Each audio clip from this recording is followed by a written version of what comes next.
Tanggal berapa tadi sekarang? 4 apa? Ya, Al-Muharram. Sudah berapa tahun kita hidup sampai tanggal 4 Al-Muharram ini? Baik, ada yang 20, 30, 40, 60, 70 tahun. Pertanyaan besarnya, apakah semua waktu yang telah kita lalui semuanya bernilai di hadapan Allah? Yuk, riset membuktikan, walaupun ini masih simpel dan perlu diverifikasi, tapi umumnya para ilmuwan sepakat, rata-rata setengah usia manusia itu digunakan untuk tidur. Rata-rata. Yuk kita ambil standar saja, diakumulasikan jamaah rata-rata 40 tahun. Ya, jadi memberikan yang di bawah termotivasi, yang di atas 40 tidak terlalu pesimis. 40 tahun bagi 2 berarti setengahnya dipakai tidur, 20 tahun. Ini umumnya ya, tidur siang, tidur sore, ketiduran plus tidur malam. Gini.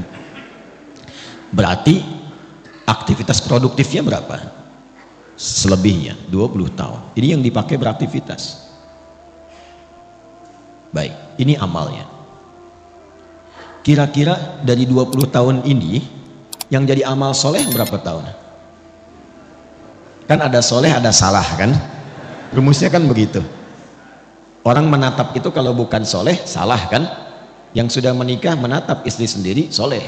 Istri orang, salah. Kan? Keluar dari masjid, pakai sendal sendiri, soleh. Pakai sendal orang, salah. Kan? Nah, dari ujung kepala sampai ujung kaki, kira-kira berapa solehnya? Ya nggak usah terlalu pesimis lah, setengahnya lah ya.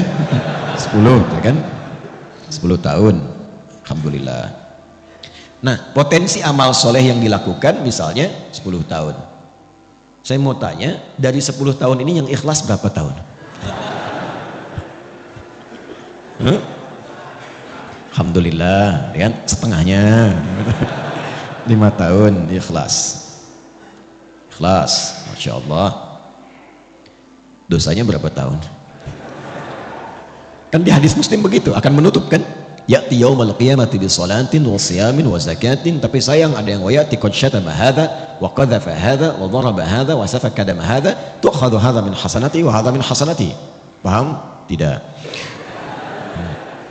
Ada orang sholat, ada orang puasa, ada orang zakat, tapi kadang ada yang tak mampu menahan lisannya.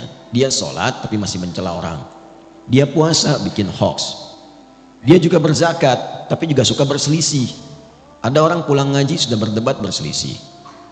Ada orang kemudian melakukan perbuatan baik tapi juga ada yang menumpahkan darah. Wasafaka dama hadza. Ini kalau Nabi memberikan isyarat pasti terjadi. Puncaknya itu kata Nabi, puncaknya bahkan ada yang menumpahkan darah tapi tega menyebutkan kata-kata kemuliaan di situ dengan menyebut kalimat Allah. Allahu Akbar, tembakin. Allahu Akbar, bom. Itu hati-hati. Mesti hati-hati. Dan kalau ada doktrin demikian cepat tinggalkan, karena itu yang dari awal diwaspadai oleh Rasulullah SAW. Hati-hati. Saya pernah sampaikan di berbagai kesempatan tempat, dan kita bermohon pada Allah supaya tidak terulang lagi kapanpun. Ya. Itu dulu waktu ada bom di Jalan Tamrin itu meledak, duar gitu. Itu saya sedang di Lampung. Tiba-tiba jamaah bertanya, Ustaz, apakah bom di Jalan Tamrin termasuk jihad fisabilillah? Saya bilang, Mas, maaf ya, sependek pengetahuan saya, jihad fisabilillah itu jihad di jalan Allah, bukan di Jalan Tamrin.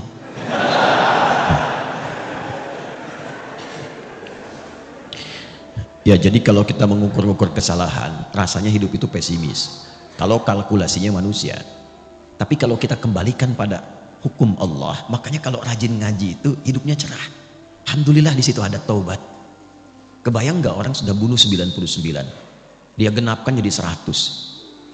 Tapi kemudian dia taubat, cuman menempuh perjalanan ke majlis ilmu supaya mendapat bimbingan seorang syekh untuk taubat. Di jalan dia istighfar, di jalan dia istighfar, tiba-tiba di tengah-tengah cuman jarak lebih sejengkal dia meninggal. Itu diterima taubatnya oleh Allah. Ketika diterima dihapuskan dosanya, sejengkalnya ini amal barunya. Sejengkal itu yang mengantarkan dia ke dalam surga. Itulah yang menurunkan beberapa ayat dan hadis-hadis Nabi Muhammad SAW. Ayatnya di Al-Quran semisal An-Nisa ayat ke-100, hadisnya banyak yang viral. Imam An-Nawawi sampai memasukkan bagian dari itu dalam hadis yang keempat di Al-Arba'in An-Nawawiyah. Masih ingat kan? Seakan-akan ada orang kayak divonis mau masuk neraka, tinggal sejengkal, sehasta ke neraka itu. ternyata dia melakukan amalan yang diridhoi oleh Allah dan memasukkan itu ke surga. Masih ingat?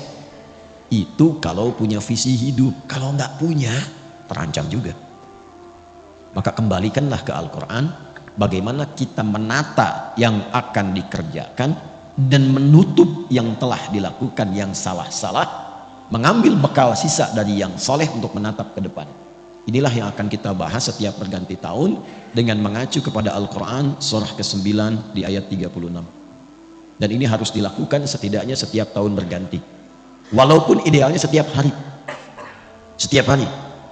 Tapi kita tarik dulu dengan berganti tahun, ini kita akan arahkan.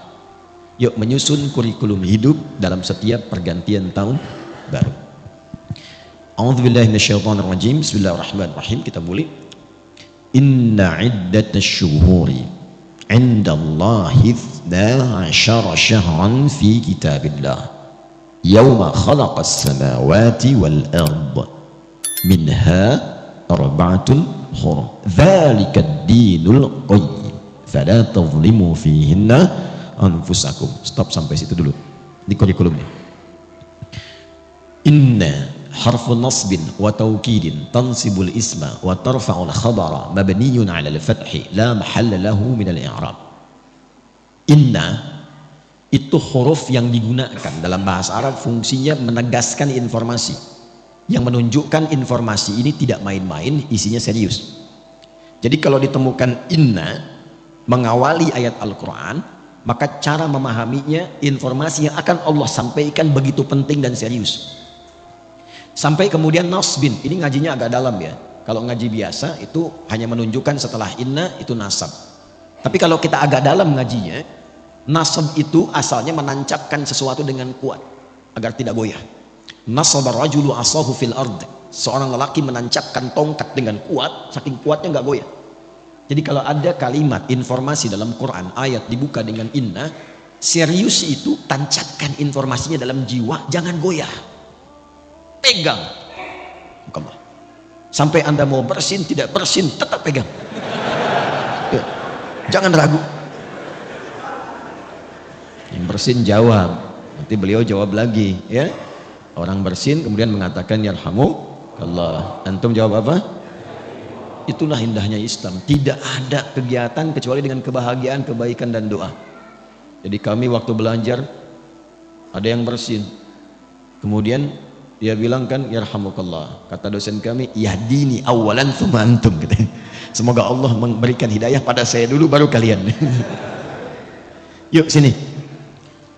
Tancapkan ini dalam jiwamu. Apa yang ingin Allah sampaikan? Ini saking pentingnya. Aku sedang mencipta langit dan bumi, kata Allah. Telah menetapkan aturan bahwa semua kehidupan yang akan dijalani, kita tarik ke bumi dulu, itu akan berlangsung dalam setahun 12 bulan. Jadi komposisi waktunya 1 tahun itu berapa? 12 bulan. Dan ini Anda hanya akan temukan dalam Al-Quran, dalam konteks kitab suci, atau mungkin kitab yang disucikan. Cuma di Al-Quran yang tegas menyebutkan setahun berapa? 12 bulan. Dan bukan hanya informasi, tapi dengan isyarat desainnya, apa yang harus dikerjakan dalam masa itu. Romawi dulu pernah memberikan satu tes hipotesa, kalau dijadikan 13 bulan ternyata nggak seimbang, dikembalikan pada 12 bulan. Kemudian Allah meminta kepada kita untuk mengatur. Sejak langit dan bumi diciptakan, desain kehidupan itu setahun 12 bulan. Kalau Anda ingin tahu ketentuan yang lurus dalam agama, dalam konteks ini disebut din. Din itu yang menunjukkan pada kebaikan. Din itu yang mengatur supaya tertata. Kenapa din itu dinamakan dengan din, kemudian disebut dengan Islam? Inna dina indallahil. Seakan memberikan kesan Islam itu bukan cuma agama. Agama itu kan bahasa Sanskerta, tidak rusak kan? A-nya tidak, agama itu rusak, menjaga supaya tidak rusak. Nah, din itu maknanya lebih daripada itu. Kenapa disebut Islam? Ingin memberikan kesan ketika Anda mengaku Muslim, agama Anda apa? Islam. Itu bukan sekedar nama. Tapi dengan Anda menjadi Muslim, mengikuti tuntunan Islam, maka menjaga Anda supaya hidupnya tertata, supaya terarah, hidup berkualitas. Makanya orang dulu masuk Islam itu hidupnya lebih berkualitas, lebih baik. Silahkan cek. Kalau dia penuntut ilmu, pasti ilmunya meningkat, jadi lebih pintar, bahkan jenius. Kalau dia pebisnis, pasti ketika masuk Islam dia tidak akan pernah kaya, pasti, tapi akan menjadi pribadi yang kebangetan kayanya. Betul, standar itu. Pebisnis muslim itu kalau dagang nggak pernah balik modal, selalu balik untung. Betul. Kenal Abdurrahman bin Auf?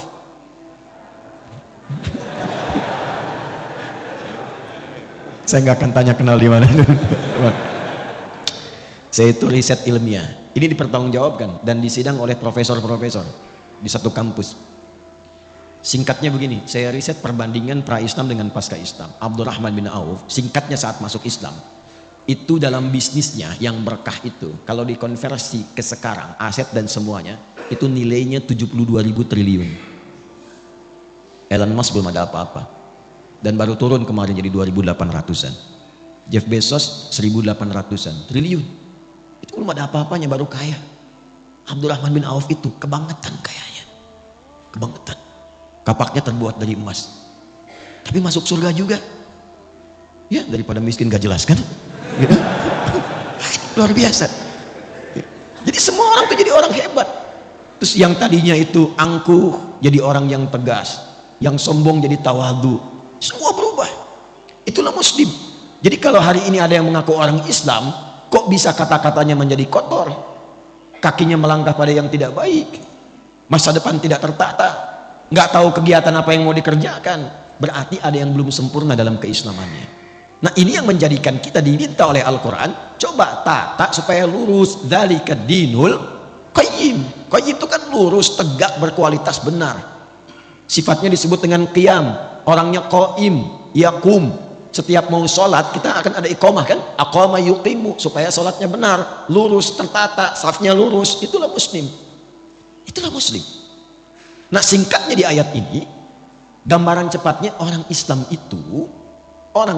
itu mesti punya planning, konsep kegiatan yang jelas dalam mengatur waktunya. Setidaknya dia punya program dalam setahun itu 12 bulan apa yang mau dikerjakan.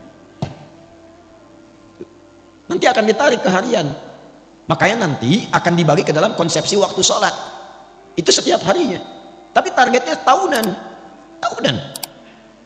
Jadi Anda ini dalam setahun punya rencana apa? Kalau mau ditarik ke dunia dulu misalnya, ya coba dalam konteks Anda nih yang belajar mahasiswa, dalam setahun ini apa yang mau dicapai? Kenapa yang dipilih kampusnya itu?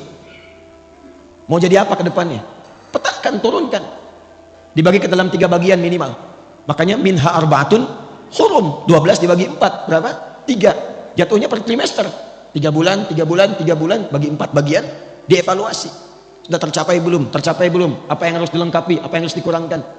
Target IPK berapa? Diturunkan. Bisnis demikian, dalam setahun evaluasinya bagaimana? Itu standarnya, itu paling rendah, paling standar. Nah, semakin tinggi lagi imannya, maka dia melampaui batas-batas dunia. Itu targetnya langsung akhirat. Targetnya langsung apa? Akhirat. Di cara menyusunnya begini, mohon izin saya tidak bermaksud mengajari, hanya menuangkan apa yang Al-Quran berikan petunjuk kepada kita. Jadi kalau seorang muslim itu semakin tinggi imannya, semakin kuat imannya, semakin banyak amal solehnya, itu orientasi hidupnya, dia memasang target akhirat dulu, baru tarik ke dunianya. Itu ada di Quran surah 59 ayat 18. Ya ayyuhalladzina amanu taqullaha wal tanzur nafsum ma qaddamat lighad. Ghad di situ akhirat. Ghad di situ maksudnya akhirat. Ya, saya terangkan dengan ilmu nahwu dulu supaya cepat ya. Ya itu huruf panggilan, disebutkan setidaknya 361 kali dalam Al-Quran. Itu memanggil yang mendekat, yang menengah dan jauh. Semua jarak, semua aspek. Jadi kalau Anda pergi ke Mekah, umrah atau haji, yang belum mudah-mudahan disegerakan, ya, insya Allah. Dan tidak cukup dengan amin, nabung. Ya. Anda ada kesulitan, pengen dimintai bantuan, bilang aja, ya, nengok semua tuh. Yang dekat, yang menengah, yang jauh. Ayyuha disebutkan 150 kali dalam Al-Quran. Ayyunya munada untuk menguatkan informasi, haknya mengingatkan tanbih. Kemudian alladzina disebutkan 1080 kali dalam Al-Quran, itu untuk memanggil semua tanpa kecuali, tanpa sekat. Mau laki-laki, perempuan, tua, muda, besar, kecil, melintasi status. Jadi Allah menginginkan semua hambanya tanpa kecuali, yang punya jabatan, yang belum punya jabatan, yang disebut kaya, yang disebut cukup, yang disebut ustadz atau jamaah, Allah nggak bedakan. Sepanjang engkau beriman, kata Allah, mesti punya visi hidup. Dan sepanjang engkau beriman, mesti ingat akhirat tempat pulang. Karena setiap kita pasti akan pulang. Setiap kita pulang, gak ada yang gak pulang. Karena hidup kita itu bukan di sini itu tugas. Pulangnya ke sini. Walal akhiratu khairul laka minal ula. Nanti ke sini. Ini bukan tempat kita di sini. Sadari itu, kita terus sedang bertugas. Fil ardi itu membawa misi, pulangnya akhirat. Makanya disebut di Quran dengan mayyit. Quran surah 39 ayat 30, innaka mayyitun. Mayyit itu kalau pakai tasydid itu yang akan meninggal. Ya, yang akan wafat. Wafat itu gerbangnya, artinya menjalani masuk gerbang itu untuk masuk ke tempat yang baru, itu yang abadi. Sedikit-sedikit lompatnya. Ini ada mayit begini, ada mayit, itu beda. Kalau mayit pakai tasydid itu masih hidup tapi akan meninggal. Jelas? Yang akan meninggal. Apa yang menyebabkan dia kemudian meninggal? Ajal tiba. Quran surah 7 ayat 34. Walikulli ummatin ajal. Ketika ajal tiba, apa yang menjadikan kemudian dia wafat? Maut yang datang. Ini semuanya terkorelasi. Ketika datang maut, dia mengambil tasdidnya nih. Ini bukan ilmu takatik ya. Ini seakan ini rohnya ini diambil, maut. Siapa yang ditugaskan? Malakul maut. Quran surah 32 ayat 11. Qul yatawaffakum malakul mautil ladzi wukila bikum. Maut ketika ini diambil jadi sukun. Nah kalau sudah mayitun, meninggal. Kenapa pakai sukun? Sukun itu dari kata sakinah. Sakinah itu tenang. Usahakan kalau meninggal itu usahakan yang tenang, yang nyaman, yang husnul khatimah. Ya ayyatuhan nafsul mutmainnah, hei jiwa-jiwa yang tenang. Ya makanya dulu orang Jepang saja waktu bikin film kartun itu dan ditulis dalam tadinya komik ya, Susuke Watanabe itu 96 pernah membuat komik namanya Dragon Ball itu, yang kemudian difilmkan. Itu kalau Piccolo di Kamehameha sama Son Goku kemudian mati, di atasnya ada bulatan kan. Pernah inget gak? Saya nggak suka film, nggak suka nonton, cuman saya suka riset kenapa begini kenapa begitu. Bayangkan orang belum beriman saja sudah sadar kalau mati itu ada bulatan di atasnya tuh, sukun.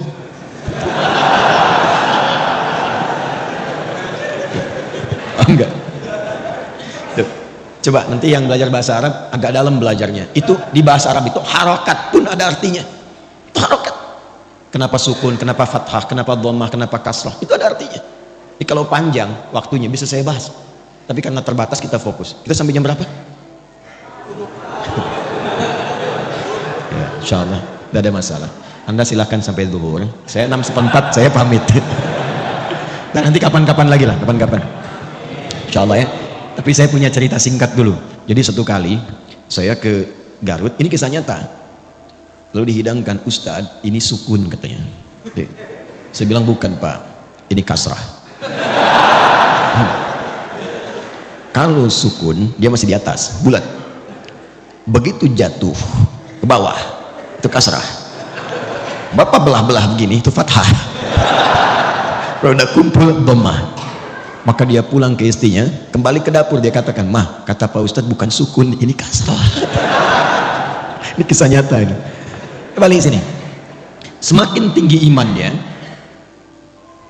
dan dia sadar, ya ayyuhalladzina, pakai alladzina, kita ini akan wafat. Dipanggil oleh Allah imannya.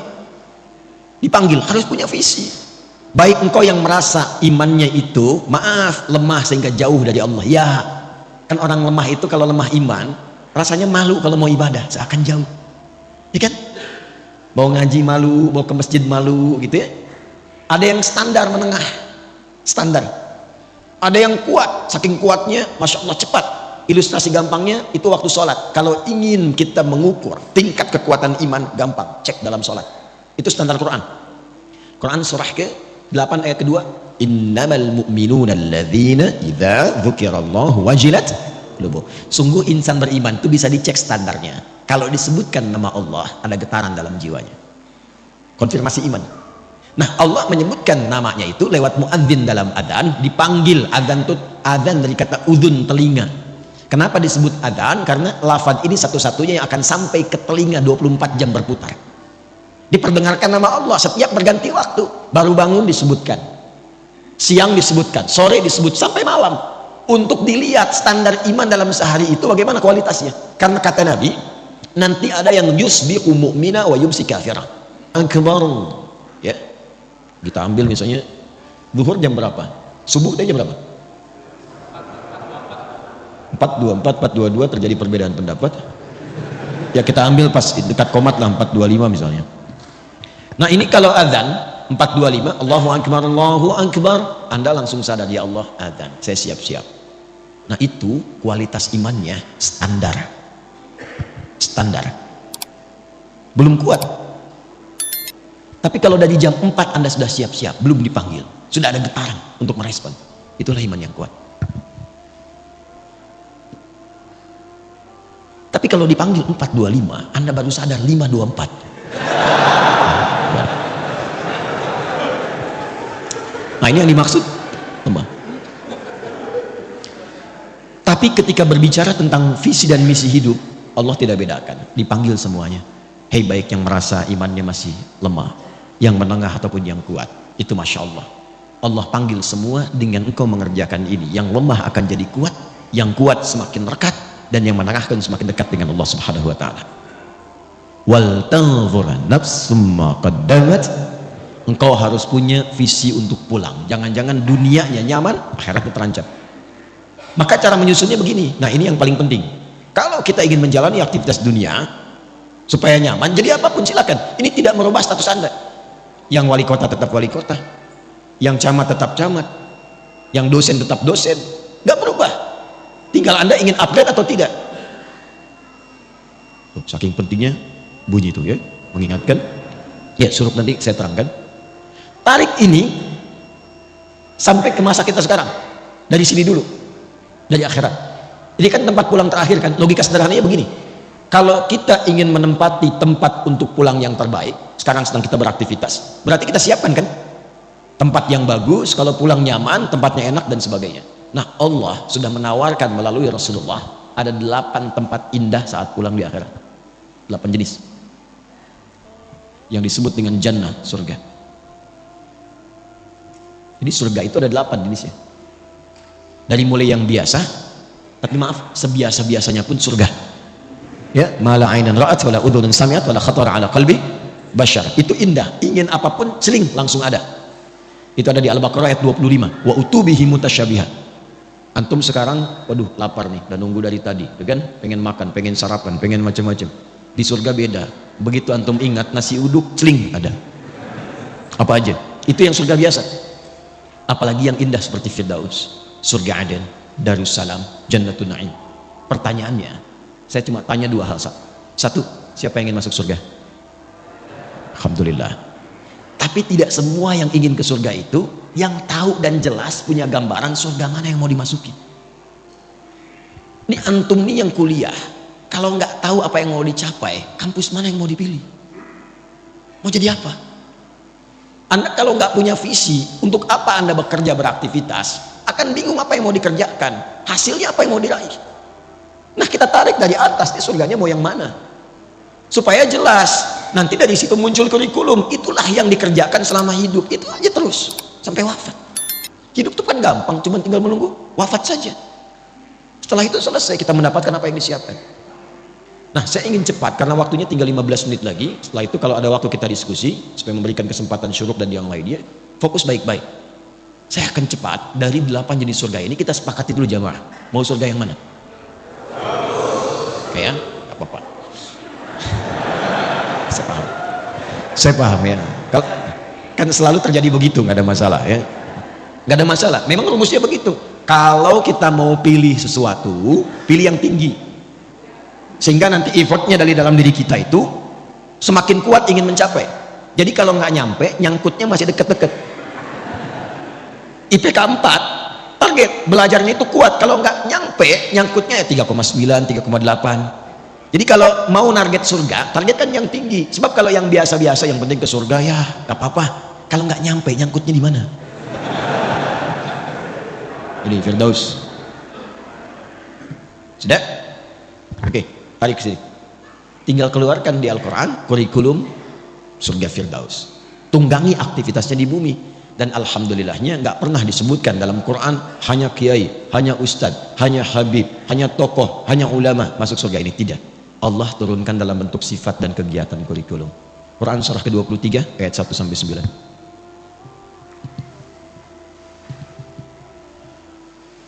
Qad aflahal mu'minun alladzina hum fi salatihim, terus sampai Anda dapatkan, perhatikan, ulaika humul warithun alladzina yarithuna al-firdausa hum fiha, dan itu pakai alladzina. Semua berpeluang masuk ke surga situ. Bahasa bebasnya begini, ada calon penghuni surga Firdaus yang sedang beraktivitas dan berpetualang di bumi. Siapa mereka itu? Diturunkan sifat kurikulumnya. Satu, yang sholatnya khusyuk. Sholat khusyuk. Jadi bukan sekedar sholat. Surga biasa, yang penting sholat. Yang penting sholat. Surga Firdaus, sholatnya dinaikkan kualitasnya khusyuk. Anda bisa menjadi pejabat, silahkan. Presiden, gubernur, bupati, wali kota, camat, lurah, RW, RT, dan sebagainya, silahkan. Tapi kalau pengen ke Firdaus, Anda mesti sholat. Ke surga Firdaus itu ditentukan bukan dengan jabatan dunia, tapi dengan kualifikasi ini. Dan sholatnya mesti khusyuk. Jelas di sini? Kemudian walladzina hum 'anil lagwi mu'ridun, menata diri supaya bermanfaat. Yang tidak penting tidak dilakukan. Bicara yang penting, yang nggak penting diam. Lihat yang penting-penting, yang nggak penting nggak harus dilihat. Dengar yang penting-penting, yang tidak penting tidak harus didengar. Sampai ke ujung kaki. Nah, kalau sudah paham ini, tunggangi menjadi sifat kegiatan. Kalau sudah kita tunggangi sampai wafat, sabar sampai meninggal, insya Allah ini siap. Walladzina hum lizzakati fa'ilun, dia pun bekerja itu untuk mewujudkan targetnya ini ke Firdaus. Jadi dia berusaha itu untuk mendapatkan harta, capaiannya bukan kaya. Makanya komen Nabi, dan ingat ya, kalau Nabi sudah komen itu, kita umatnya langsung like, share, and subscribe. Gak usah ditawar. Komen Nabi sederhana. Kata Nabi itu gini, au kama qala, kaya itu biasa bagi umatku. Jadi Nabi memandangnya biasa. Karena sifat dunia itu ya kecil sekali gitu. Biasa. Yang Nabi khawatirkan itu adalah umat yang tak mampu memanage kekayaannya.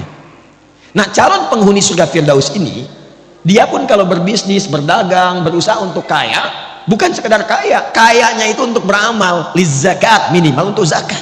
Ini. Jadi bukan untuk memenuhi dunianya. Dan ketika Anda mengejar akhirat, dunia pasti ikut. Demi Allah saya katakan, Anda kejar akhirat, dunia pasti ikut. Nggak ada ceritanya orang mengejar akhirat kehilangan dunia, itu nggak ada. Dan itu akan sesuai porsinya dengan kebutuhannya. Saya tanya Anda, zakat itu berapa persen? 2,5%. Itu yang standar ya, standar pokok 2,5%. Ya Allah, hamba sudah berusaha sholat semaksimal sampai hidup saat ini. Hamba ingin menaati-Mu ya Allah, berikan kesempatan untuk bisa berzakat selama hidup. Hamba tidak minta banyak ya Allah, hamba ingin surga Firdaus, setidaknya berikan kesempatan 25 juta aja bisa zakat. 25 juta aja bisa zakat. Zakat 25 juta. Tapi kan Allah kasihnya 1 miliar. 2,5% dari 1 miliar berapa? 25 juta kan?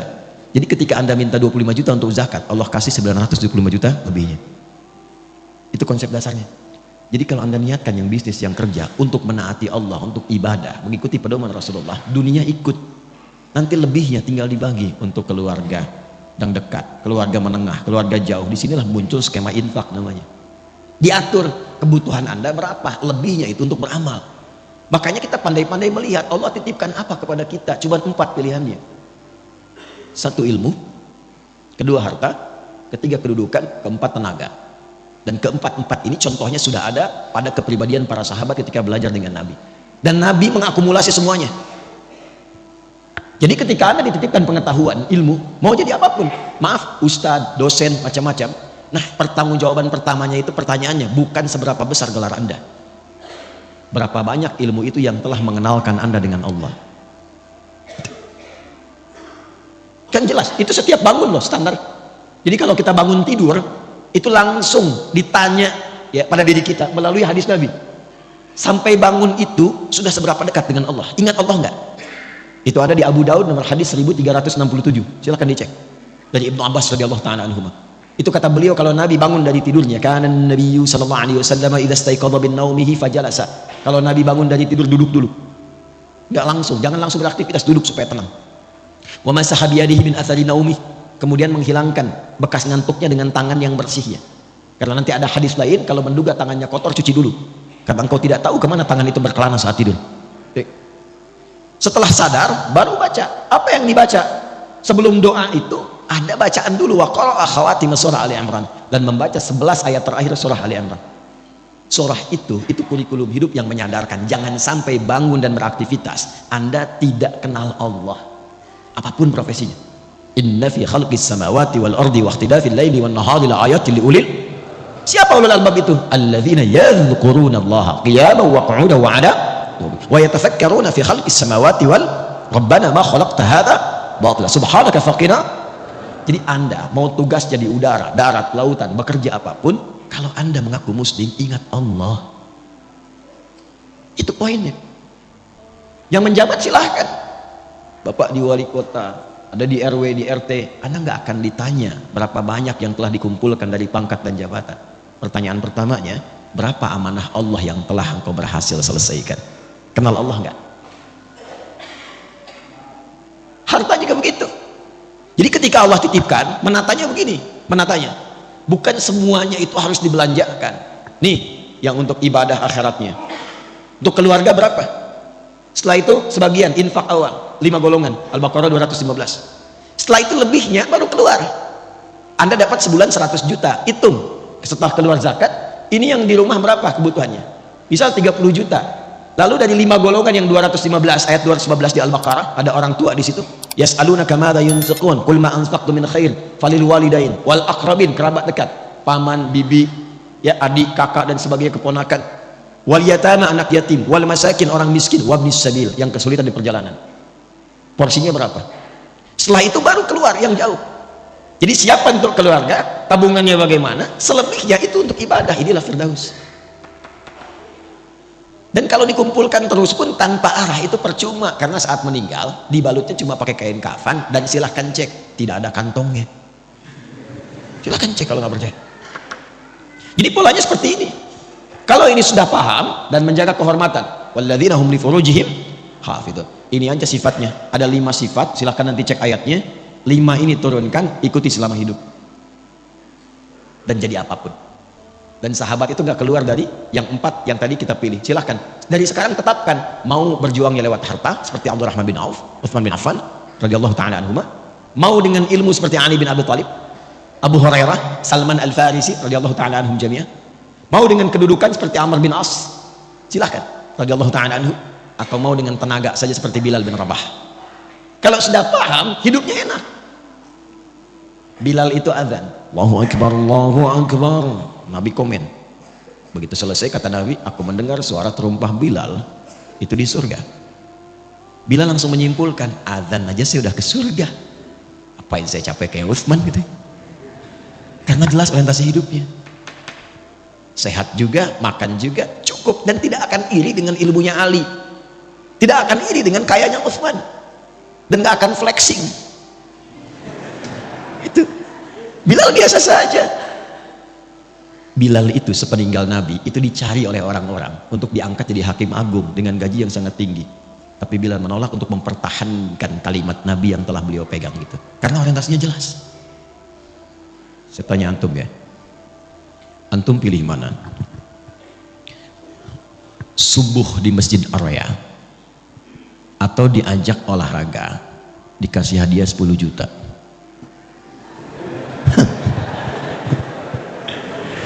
Subuh di Masjid Ar-Raya atau olahraga dikasih hadiah 10 juta?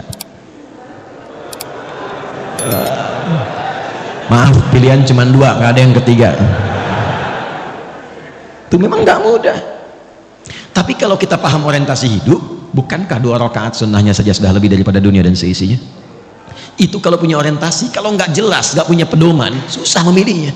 Itu yang menyebabkan ada orang cuman menjadi penjaga toko kok bisa meninggalkan Jumat, bisa nggak sholat, apa yang mau dicari, dan meninggal juga. Itu yang menyebabkan kita mesti jelas orientasi. Nah, oleh karena itu orang Islam itu kalau disebut muslim, dia dari bangun tidur, baru bangun tidur itu dia sudah punya rencana. Nih saya petakan dengan cepat ya. Kita bangun tidur baca doanya bagaimana?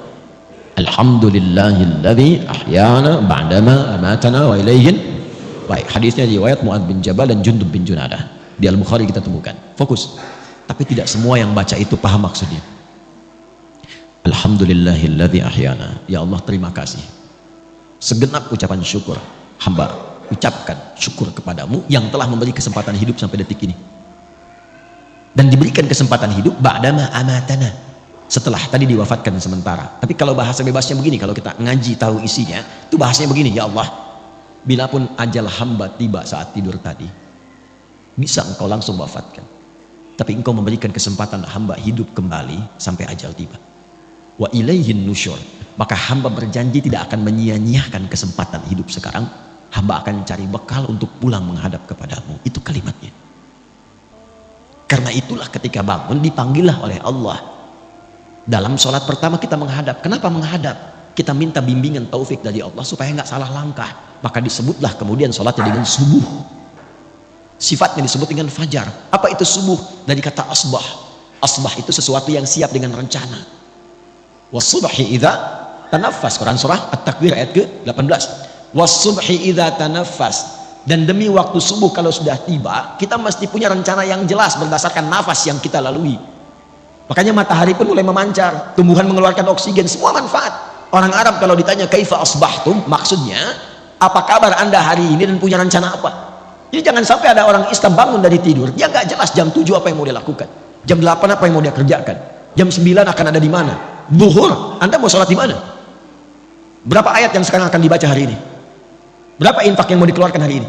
Katanya pengen firdaus, baca Quran aja nggak sempat. Apa yang mau disiapkan? Nah, itu yang mesti dilakukan. Sehingga sholat yang kedua disebut dengan zuhur. Zuhur itu izhar, terang, jelas. Udah jelas belum hasilnya dari subuh sampai siang ini dengan rencana tadi? Kalau belum jelas, hati-hati, nanti rugi. Muncul waktu asar. Asar kan identik dengan kerugian. Wal asr, innal insana lafi khusr. Kalau nggak disiapkan dengan rencana amal soleh, nggak sabar menjalaninya, bisa rugi. Karena tahu-tahu maghrib aja. Dan isya. Ada isya, ada asya. Asya itu sibuk beraktivitas. Kalau jatuh jadi kasrah, selesai aktivitas dan selesai tertidur. Kita tidak tahu apakah malam itu yang mengantarkan kita pada gerbang kehidupan akhirat. Nah, ini setiap hari itu tertata. Nanti dari situ dibuat kepakanan. Makanya tawaf 7 kali. Ini bukan utak-atik, ini nyambung semua nasabnya dan terkorelasi. Setelah itu bulanan. Makanya kita itu ada bimbingan harian, bimbingan pekanan dalam Jumat, bimbingan dalam bulanan, sampai tahunan, puncaknya haji, bertemu semua untuk saling mengenal. Nanti setiap ganti tahun itu kita evaluasi. Apa selama ini yang menghambat kita kurang dekat dengan Allah? Mau sholat itu susah, mau baca Quran sulit, mau infak keluar, harta udah dikasih banyak, ke infak juga.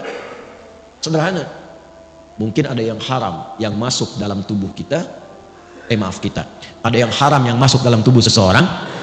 Ya. Atau ada perilaku maksiat yang harus ditinggalkan. Itulah yang menjadikan seorang muslim mesti meninggalkan itu. Meninggalkan sesuatu yang dilarang kepada yang baik disebut dengan hijrah namanya. Jadi hijrah itu bukan masuk kelompok tertentu, ormas tertentu, keadaan tertentu, bukan. Meninggalkan segala yang dilarang menuju segala yang baik. Kalau anda ingin ikut, tambahkan ya. Mengikuti sifatnya, tambahkan tak. Maka jadilah hijriyah. Hijriyah itu bukan sekedar nama untuk tahun, bukan. Maksudnya kita diingatkan setiap datang dan mengenal tahun hijriyah. Maksudnya sudahkah kita tinggalkan yang kurang baik menjadi lebih baik? Itu poinnya. Ishma syi'ta fa innaka mayyit. Kalau masih belum paham, itu langsung silakan hidup, nikmati, bebas, terserah kamu, tapi ingat, kamu akan wafat. Hari pertama, bulan pertama di kalender hijriah ini diberi nama apa namanya? Bulan apa? Bukan.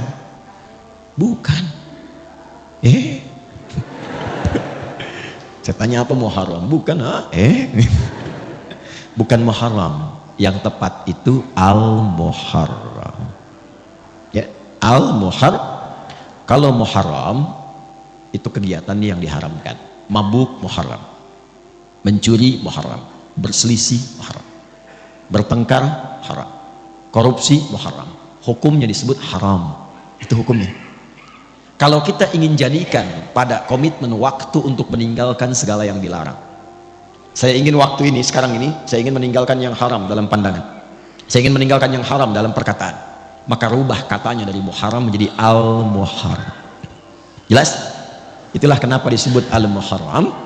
Ingin memberikan kesan, kalau ingin berubah menjadi pribadi yang baik, maka yang pertama dilakukan, mulailah dengan meninggalkan segala yang diharamkan oleh Allah dan Rasulnya.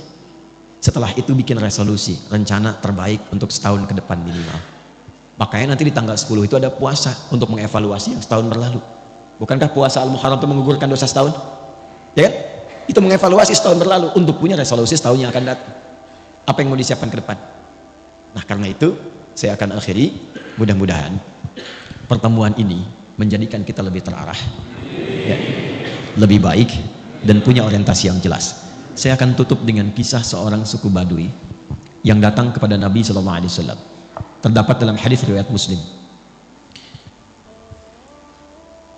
Datanglah seorang dari suku Badui, itu padang pasir, pedalaman di Arab, kepada Nabi SAW. Saya bacakan hadisnya. Kama qala, jaa a'rabiyyun ila Nabi SAW faqala, maka dia berkata, ya Rasulullah, dullani ala amalin basitin yudkhilunil jannata. Ingat, ini bukan kampung lagi, yang paling kampung di Arab. Dia datang kepada Nabi, dia mengatakan, ya Rasulullah, tolong tunjukkan padaku satu amalan yang ringan aja, nggak usah berat-berat, yang penting hamba bisa ke surga. Pinter ya? Pinter, secara ekonomi benar, modal sedikit keuntungan banyak kan? Ya. Kata Nabi, singkat, cukupkan yang fardu saja. Kalau engkau ingin sholat, cukup fardu, kecuali engkau ingin tambah dengan sunnah. Puasa yang fardu saja, Ramadan. Kalau engkau ingin tambah, sunnah. Harta kalau ada, yang fardu saja, zakat. Kalau mau pengen tambah, illa an tatawwa, sunnah. Yang mengagetkan begini, kata orang ini, ya Rasulullah, saya akan konsisten dengan yang fardu aja. Jadi selama hidup, dia sholat fardu aja, gak pernah sholat sunnah. Puasanya Ramadan saja, gak ngerjakan puasa sunnah. Tapi juga saya akan konsisten meninggalkan maksiat, jaga diri. Lalu tiba-tiba dia pergi, thumman talaqa. Perhatikan komen Nabi di sini. Qad aflaha in sadaqa au dakhala al-jannata in sadaqa.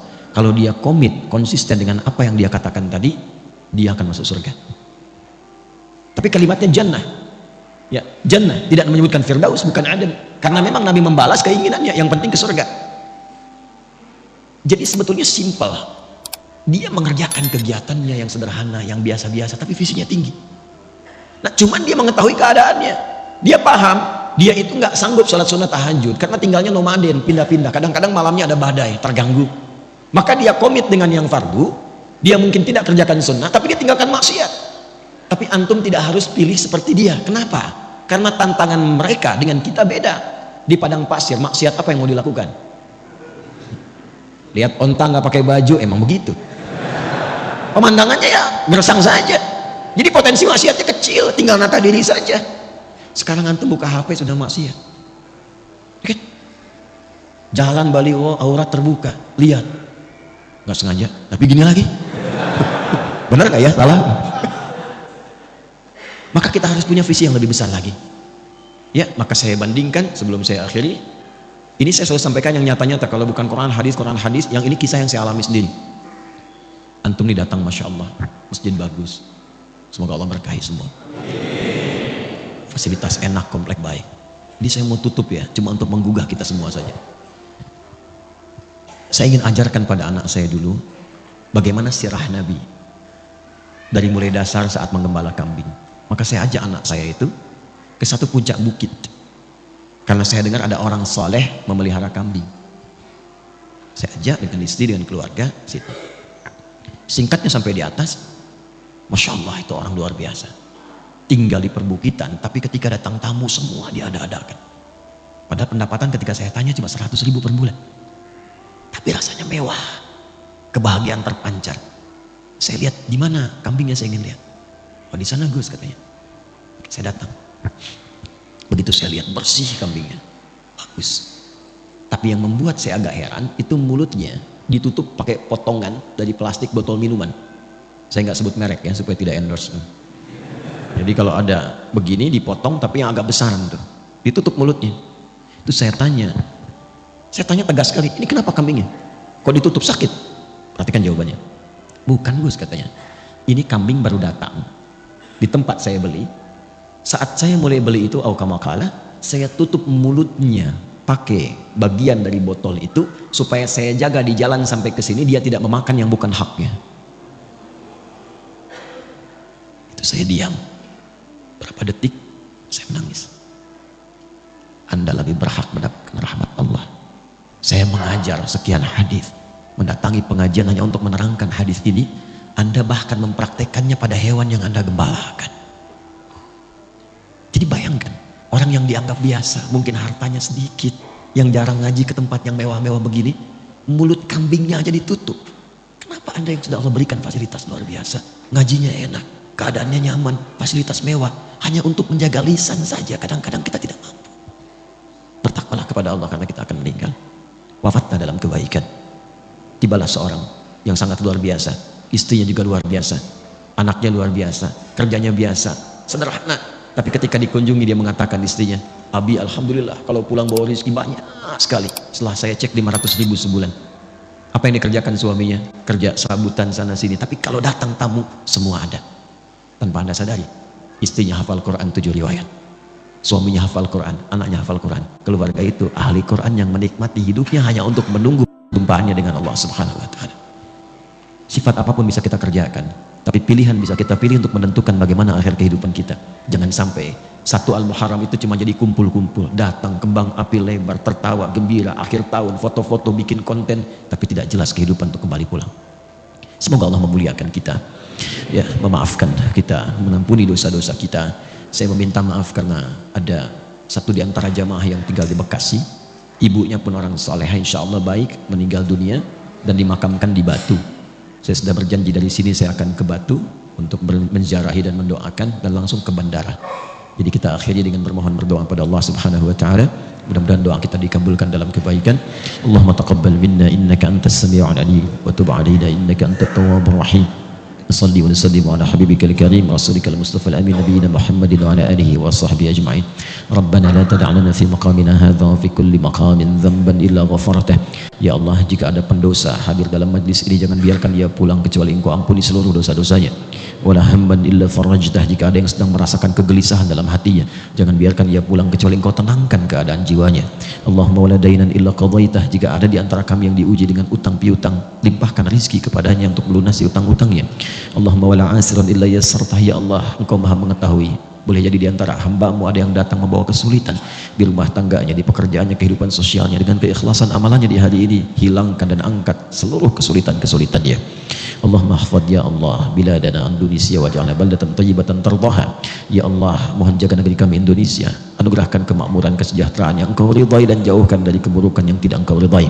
Allahumma hafadh hadhil baldah ya Allah, Malang ya arhamar rahimin, hifdzan mubarakah. Ya Allah, mohon jaga kota ini, kota Malang, dengan keberkahan, dengan kebaikan. Barik ya Allah subhanahu. Ya Allah, berkahi penduduknya, satukan mereka dalam kebaikan, jauhkan dari perpecahan. Allahumma hdi ya Allah zumala'ana aqriba'ana jiwarana ya Allah ghairal muslimin yahtadu ilal Islam. Ya Allah, kami menyayangi tetangga kami, kerabat kami, teman kami. Jika di antara mereka ada yang belum mendapatkan hidayah, tanamkan hidayah kepada mereka untuk berislam. Ya Allah, Allahumma altaf ya Allah qulubal 'asri yatubu ilaika taubatan nasuha. Ya Allah, berikan hidayah, lembutkan hati orang para pelaku maksiat untuk bertobat sebelum mereka wafat kembali kepadamu. Allahumma ihfadz ulama'ana waj'alhum mukhlashina lakad-din. Ya Allah, mohon jaga para ulama kami, ikhlaskan dakwah mereka, satukan hati mereka, jauhkan mereka dari perpecahan. Ya Allah, berikan kemampuan untuk mengajar dengan baik, mengacu pada Al-Quran dan Sunnah Rasulullah sallallahu alaihi wasallam. Allahumma rabbana atina fid dunya hasanah wa fil akhirati hasanah wa qina adzabannar. Itulah kemuliaan waktu fajar. Jadi Allah sendiri yang menyampaikan, bukan cuma sholat yang penting, semua bacaannya itu langsung didengar, langsung direspon, langsung dipersaksikan. Karena itu ada anjuran bahkan dari Al-Quran, dan ini dikerjakan oleh semua sahabat. Saking pentingnya sholat subuh itu, waktu fajar itu, bahkan mereka bangun dan menunggu. Bismillahirrahmanirrahim. Aqimis salata liduluki syamsi ila ghasaqil laili wa qur'anal fajr Inna Qur'anal fajri kana mashhuda. Aqimis salat yu'minuna bil ghaibi wa yuqimunas salat. Al-Baqarah ayat ke-43. Wa aqimus salat wa atuz zakat. Selalu menggunakan aqama, yuqimu, yuqimuna, aqimi dan seterusnya. Termasuk di Quran surah ke-17 Al-Isra ayat 78. Aqimis salata, menggunakan kata aqim. Apa itu aqim? Aqama, yuqimu, yuqimuna, aqim. Alladzina yu'minuna bil ghaibi wa yuqimunas shalah. Ada alif lamnya. Wa aqimus shalah wa atuz zakah. Wasta'inu bis sabri was shalah. Ada alif lamnya. Qumta ilas shalah. Kembali muncul kalimat tadi. Aqama, yuqimu. Kata Nabi, jika engkau salatnya ingin sempurna, aqimis salata tarafain nahar wa zulafan minal lail innal hasanati yubhidun ya ayyatuhan nafsul mutmainnah. Hei jiwa-jiwa yang tenang, irji'i ila rabbiki radiyatan mardiyah. Cepat pulang, aku sudah ridha dengan amalmu, engkau pun akan ridha dengan pemberianku. Fadkhuli fi rabbi binili indaka baitan fil jannah wa najjini min fir'auna wa amhum man yaqulu rabbana atina fid dunya hasanah wa fil akhirati hasanah wa qina khudh bi yaminika ma yalik. Ambil dengan tangan kananmu, thumma sammillah aw iqra bismillah. Karena kalau ingat ya, فَإِذَا قَضَيْتُمُ الصَّلَاةَ إِنَّنِي أَنَا اللَّهُ لَا إِلَهَ إِلَّا أَنَا فَاعْبُدْنِي وَأَقْسَلَمَ كُلُّ أَمْرٍ ذِي بَالٍ لَا يُبْدَأُ فِيهِ بِبِسْمِ اللَّهِ الرَّحْمَنِ الرَّحِيمِ فَهُوَ أَبْتَرُ.